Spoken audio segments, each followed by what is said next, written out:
पीछे भारतीय जिंदाबाद जिंदाबाद मोदी जिंदाबाद जिंदाबाद जिंदाबाद नरेंद्र भाई मोदी जिंदाबाद जिंदाबाद जिंदाबाद हफीजुल हसन मुर्दाबाद मुर्दाबाद जिंदाबाद। सुरक्षा देना बंद करो भारत माता की जय। आज भारतीय जनता पार्टी कोडरमा जिला के नेतृत्व में हफीजुल हसन के बयान के चलते एक आक्रोश रैली हम लोग समाहरणालय से निकाले हैं। कोडरमा नगर बजरंगबली मंदिर चौक से समन्वय तक हम आक्रोश रैली निकाले हैं कि उनके बयान से सारे समाज में बहुत ज्यादा गुस्सा है। हफीजुल हसन बोलते समय ये कमांड नहीं करते कि उनकी गोली से क्या प्रभाव पड़ेगा। उन्होंने जो बयान दिया, हम संविधान नहीं सरिया को मानते हैं, तो संविधान की कसम खाकर, अरे माइक ठीक करो, संविधान की कसम खाकर आप मंत्री पद ग्रहण करते हैं, सब खाकर आप विधायक बनते हैं और आप उसी संविधान को बोलते हैं कि मैं नहीं मानता हूँ, मैं सरिया को मानता हूँ। अगर आप इतना ही इस्लामिक कट्टरवाद अपनाते हैं तो आपको मौलाना होना चाहिए, मौलवी होना चाहिए, मदरसा में पढ़ाना चाहिए, न कि संवैधानिक पदों पर होना चाहिए। संविधान को मानना चाहिए, कृपया चाहिए संविधान के साथ चलना चाहिए। आज ऐसे टुटपुंजिया मंत्री के कहने के चलते आज देश का पूरा माहौल बिगड़ गया।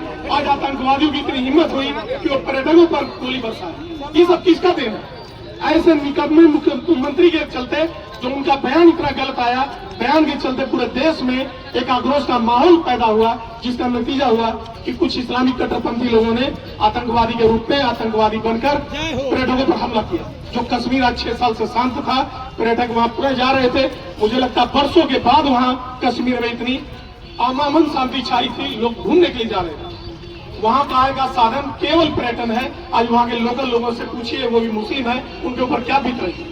एक मुस्लिम ने ही अपनी जान पर खेलकर आतंकवादियों से भिड़ने का प्रयास किया, जो मारा गया, क्योंकि उसके पेट की सवाल थी, उसके अपने घर का सवाल था। तो पैसा आएगा तो उसके बच्चे पढ़ेंगे लिखेंगे, घर चलेगा। और अगर आतंकवादी पनपेगा तो वहां पर्यटक नहीं जाएंगे तो लोगों को भूखे मरने की स्थिति होगी। तो ऐसे निकम्मे मंत्री के चलते, बयान देने के चलते देश का माहौल बिगड़ता है और नौजवान कुछ सोचते नहीं है और वो इस्लामिक कट्टरपंथी के चलते अपने आप को छोड़ देते हैं, जिसका नतीजा पूरे देश में आक्रोश है। पहले मैं कहना चाहूँगा कि भारत